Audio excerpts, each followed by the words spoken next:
Hello दोस्तों, स्वागत है आपका अपना यूट्यूब चैनल इम्पैक्ट सेंटर में। दोस्त, आज के हम इस वीडियो में क्लास 12 का डिटर्मिनेंट्स यानी कि चैप्टर नंबर 4 का वीडियो नंबर 2 है। इस वीडियो में हम देखेंगे दो कोटि के सारणी का उदाहरण। जैसा कि हमने आपसे पहले वीडियो में कहा था कि सेकेंड वीडियो में हम और एग्जाम्पल्स देखेंगे, तो उसी एग्जाम्पल्स को मैं आपके साथ लेकर के आया हूँ। तो ध्यान से देखिएगा इसको कैसे सोल्यूशन करना है, क्योंकि ये एग्ज़ाम में 2 मार्क्स के आते हैं। तो जैसा कि आपको दिखाई दे रहा है कि जो पहला क्वेश्चन है वो 501-3 है। हमें बताना है इसका वैल्यू कितना होगा। और ऐसा उदाहरण मैंने वीडियो नंबर 1 में भी करवाया है, तो अगर आपने उसको नहीं देखा है तो उसको देख लीजिए, क्योंकि उसमें सारा बेसिक बात बताया है कि डिटर्मिनेंट बेसिकली होता क्या है। ठीक है, तो देखिएगा ध्यान से। इसमें क्या करेंगे काम, बस सिंपल सी, हमने क्या बताया था, इसमें इससे मल्टीप्लिकेशन कराना है, तो हम इसमें इससे मल्टीप्लिकेशन करा दिए। फिर माइनस का साइन लगा देना है इसमें और इससे करा देना है, यानी 1 गुना 0। इतना बात समझ आई। इसमें इससे करेंगे तो कितना होगा, बोलिए आप ही, -15, और ये रहा आपका 0, यानी फाइनल रिजल्ट रहा हमारा -15। ये हमारा पहला का आंसर आया -15। ओके, हम और एक क्वेश्चन देखते हैं, ये क्वेश्चन नंबर 2। यानी कि मैं आपको बता रहा हूँ कि कैसे कैसे एग्जाम में क्वेश्चंस आते हैं, दैट इज़ इम्पोर्टेंट। कि देखिएगा, फर्स्ट टाइप ऐसे पूछे जाते हैं, सेकंड टाइप में कुछ इस प्रकार से आते हैं। कैसा होता है मैं आपको सिखा रहा हूँ। देखिएगा, क्वेश्चन पूछता है यदि, अभी देखिए ये अवयव के फॉर्म में दिया गया है। किस फॉर्म में है, अवयव के फॉर्म में। निकालना क्या है, डिटर्मिनेंट ए निकालना है। दिया होगा इस फॉर्म में, निकालना क्या है, डिटर्मिनेंट ए। अब कैसे सोल्व करें, तो चलिए ध्यान से देखिएगा इसका सॉल्यूशन। तो सिंपल हम लिखेंगे एक बार, डिटर्मिनेंट ए इक्वल टू, इसको हम इस फॉर्म में अब इस वाले साइन में लिख लेंगे, यानी अवयव को हटा करके हम अब इस डिटर्मिनेंट वाले साइन के फॉर्म में लिखेंगे। ठीक है, 10, फिर 20, 30 और 40, और जो रूल है उस रूल को लगाएंगे और हमारा आंसर आ जाएगा।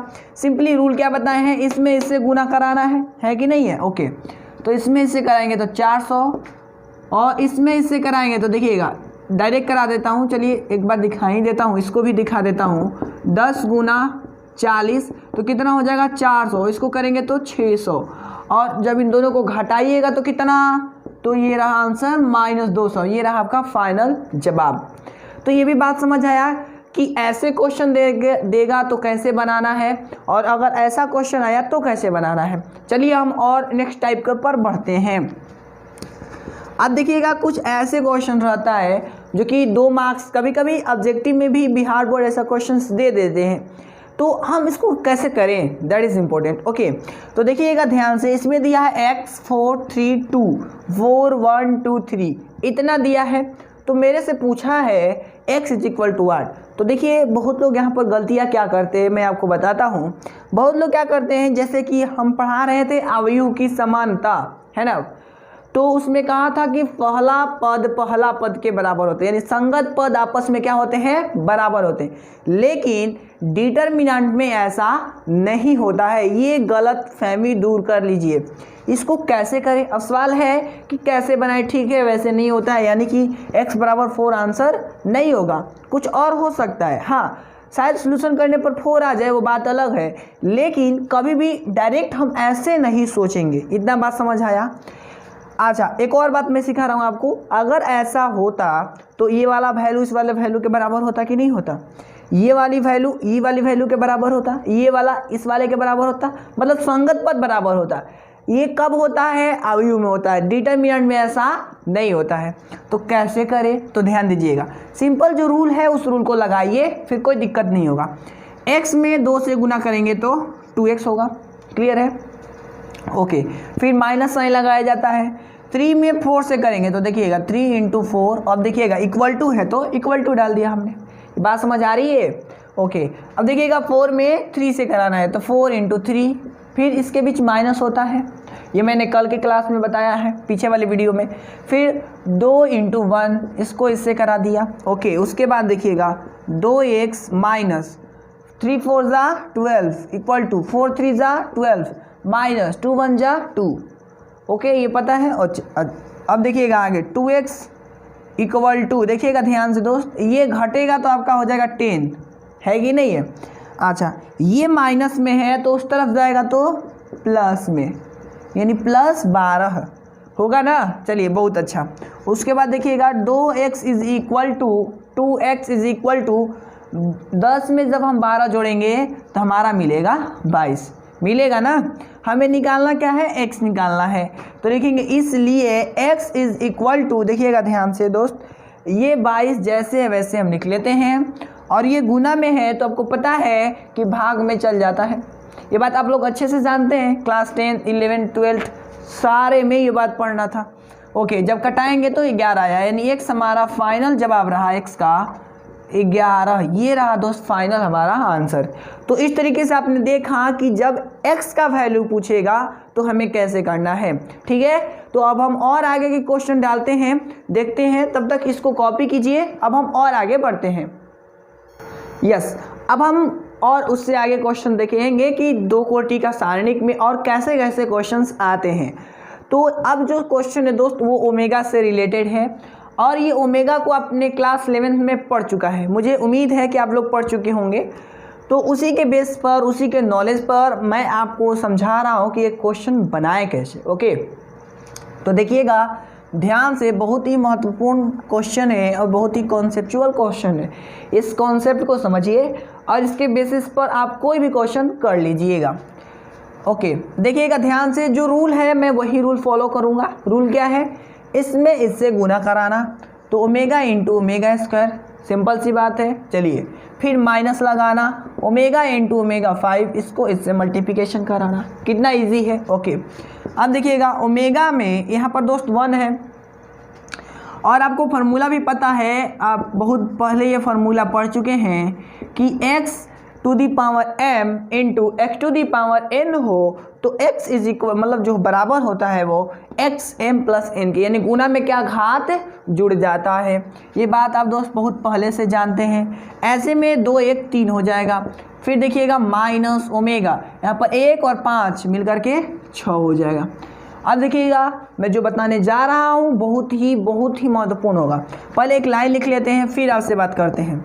ये दोस्त हम इसको ध्यान से समझिएगा, इसको हम क्या ऐसे लिख सकते हैं, लिख सकते हैं कि नहीं लिख सकते, इजीली लिख सकते हैं। अब लिखने का फ़ायदा क्या होगा, तुरंत समझ आने वाला है। तो क्योंकि देखिए 3 दूनी 6, ये फार्मूला आपको ये पता होगा ना, ऐसे लिख सकते हैं, चूँकि am to the power n equal to amn, ये आपने बचपन में पढ़ा होगा, यानी क्लास 9th में जब आप थे तो उस समय इस फार्मूला को आपने पढ़ा होगा। नहीं पढ़े हैं तो इधर देख लीजिए, बहुत इंपॉर्टेंट है। ओके, अब देखिएगा ध्यान से दोस्त, ये ओमेगा क्यू 1 के बराबर होता है। क्या होता है, ओमेगा क्यू का वैल्यू 1 होता है। ये आप पढ़ चुके होंगे, मुझे पूरा विश्वास है। अच्छा, फिर देखिएगा माइनस ओमेगा क्यू का वैल्यू अगेन 1, और इसका क्या करना है, स्क्वायर करना है कि नहीं है। चलिए, उसके बाद देखिएगा ये 1 माइनस 1, क्योंकि इधर एक रीजन डाल दीजिए दोस्त, चूँकि ओमेगा क्यू किसके बराबर, 1 के बराबर। ये रीजन हमेशा डाल दीजिए जाता है क्योंकि बहुत देखने में अच्छा लगे, है ना, या फिर कोई देखे तो कहे कि हाँ इसको गणित समझ है। ओके, उसके बाद देखिएगा अब 1 में 1 घटाइएगा तो कितना बचेगा, ये रहा आपका 0, ये रहा फाइनल आंसर। कितना इजी है। तो यानी ओमेगा वाला क्वेश्चन समझ आए कैसे करना है। चलिए अब हम बात करते हैं आयोटा वाले क्वेश्चन। ये भी क्लास 11th में आपने पढ़ा होगा, पूरा उम्मीद है, क्योंकि जो हमारा 11th क्लास का जो 5वां चैप्टर है उसका नाम है सम्मिश्र संख्या, उसमें आयोटा के बारे में पढ़ना है। ठीक है, तो उस नॉलेज के आधार पर एक रिवीजन भी हो जाएगा और डिटरमिनेंट का क्वेश्चन भी बनेगा। तो देखिएगा कैसे, इसका रहा सॉल्यूशन। देखिए बार बार एक ही रूल फॉलो होगा, और वो रूल क्या है कि इसमें इससे मल्टीप्लिकेशन करो और घटा दो, और इसका मल्टीप्लिकेशन इसके साथ करो। बात समझ आई। चलिए 5 × 4 माइनस 2i फिर इंटू i होगा ना। चलिए बहुत अच्छा।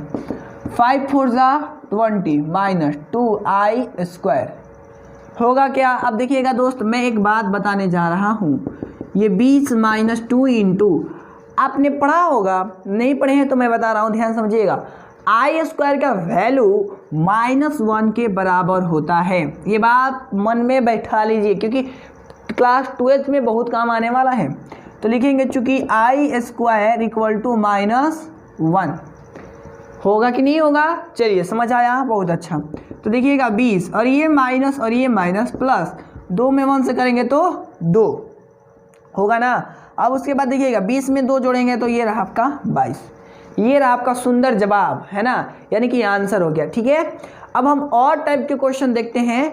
तब तक आप इसको वीडियो को पॉज करके या फिर बैकअप पुनः करके आप इसको कॉपी कर सकते हैं या स्क्रीनशॉट ले सकते हैं। अब हम और आगे बढ़ते हैं। चलिए अब देखिए हम त्रिकोणमिति से रिलेटेड और कुछ क्वेश्चन करते हैं। मतलब सारणिक में त्रिकोणमिति ये जो क्वेश्चन देता है वो कैसे पूछे जाते हैं, उसको हम सोल्यूशन कैसे करें ये देखते हैं। ठीक है, तो देखिएगा ये क्वेश्चन बहुत इजी है, बस थोड़ा सा माइंड सेट करने की ज़रूरत है। वो कैसे करते हैं ध्यान से समझिएगा, इसका सोल्यूशन करते हैं। देखिए हर बार मैं एक बात बता रहा हूँ कि वही काम करते आ रहा है जैसे कि हमने पहले किया है। क्या काम? इसका मल्टीप्लिकेशन इसके साथ तो कर लिया जाए। cos 10 डिग्री इंटू कॉस कितना डिग्री? 80 डिग्री, है कि नहीं है? ओके, उसके बाद देखिएगा माइनस साइन, है ना। फिर देखिए क्या, साइन 10 डिग्री इंटू साइन कौन डिग्री? 80 डिग्री। अब आपको क्लास 11 का फॉर्मूला याद करिए, वो क्या था? लिख दीजिए रीजन में, चूंकि cos A into cos B minus, ध्यान दीजिएगा दोस्त, minus sine A into sine B equal to किसके बराबर होता था? याद है? चलिए मैं बता देता हूँ, cos A प्लस B के बराबर होता है। ये बात याद रखिएगा, cos A into cos B minus sine A into sine B किसके बराबर? A प्लस B के बराबर।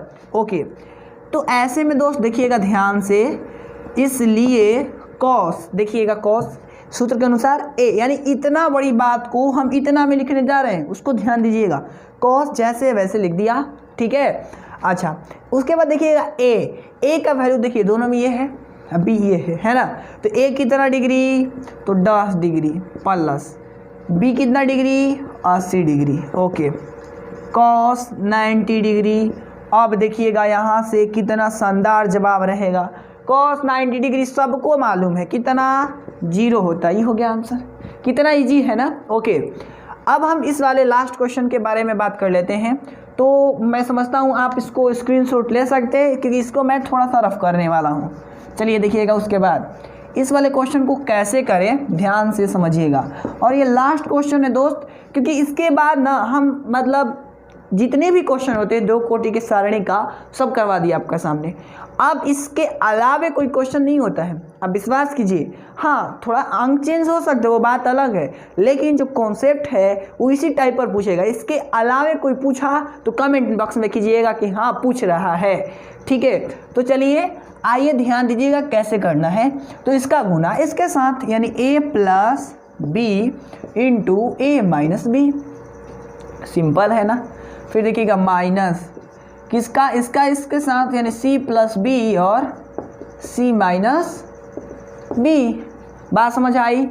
ये दोस्त थोड़ा बड़ा बड़ा लिख देता हूँ, c माइनस बी। समझ आ रहा है? चलिए बहुत अच्छा।